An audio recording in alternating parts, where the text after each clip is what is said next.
alors que d'autres luttent encore pour survivre. Cet homme vit dans la nature depuis un an. Créer une magnifique villa de niveau intermédiaire. L'intérieur présente un design et une décoration minimaliste. Et la chaleur de la cheminée. Même la cour est magnifique. Je ne peux que faire l'éloge de ce genre de vie. Depuis la dernière fois qu'il a construit une villa de niveau moyen, elle a été bien accueillie par les internautes. Cela a fait déborder la confiance en soi de Mike. Il a immédiatement décidé de montrer le reste du plan, puisqu'il s'agit d'une villa de niveau intermédiaire. Afin de prévenir les risques de couler de boue, il a prévu d'aménager un porche à l'entrée. Cela réduira le risque d'intrusion d'eau de pluie, et l'entrée de l'abri sera mieux étanche. Il a colmaté la brèche avec une planche, puis il a récupéré ses planches avec l'écorce, pour protéger l'entrée du porche. Chaque planche est placée au mauvais endroit.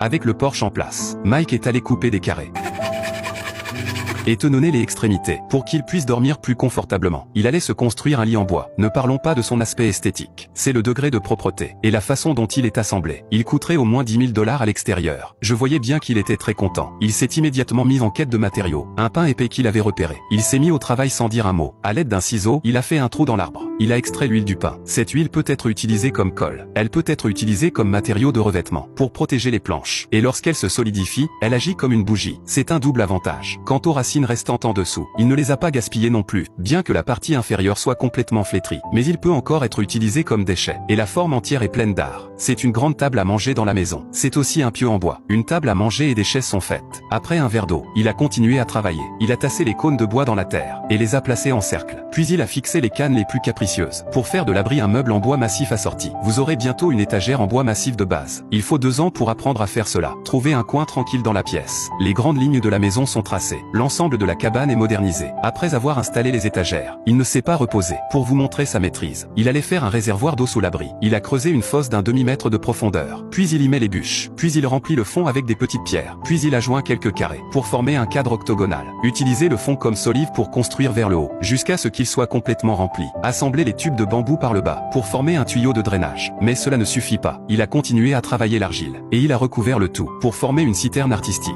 Il a travaillé dessus jusqu'à ce qu'il fasse nuit. Mike. Maintenant, nous avons un endroit pour dormir. Ce fut une journée de repos tranquille. Le lendemain matin, Mike était opérationnel. Il a continué à travailler sur plusieurs tubes de bambou. Il a coupé des tenons à l'une des extrémités. Il allait construire son propre tuyau d'égout pour donner à l'abri une bonne distraction. Il s'agit de mettre les pièces en place. Ce tube de bambou est le matériau le plus pratique. Maintenant qu'il a mis en place quelques adaptateurs, il continue à travailler avec le ciseau pour évider un tronc, pour qu'il puisse être séparé et fabriquer une citerne en bois. C'est une opération apparemment simple. Ce n'est pas si difficile. Il a installé l'auge en bois dans l'embrasure de la porte. Il continue de creuser la goulotte de déviation. Comme l'abri se trouve à mi-hauteur de la colline, avec un bon drainage, il n'aura aucun souci à se faire. Une fois les bidons de bambou complètement remplis, il continue d'installer un canal de drainage pour l'abri, jusqu'à ce qu'ils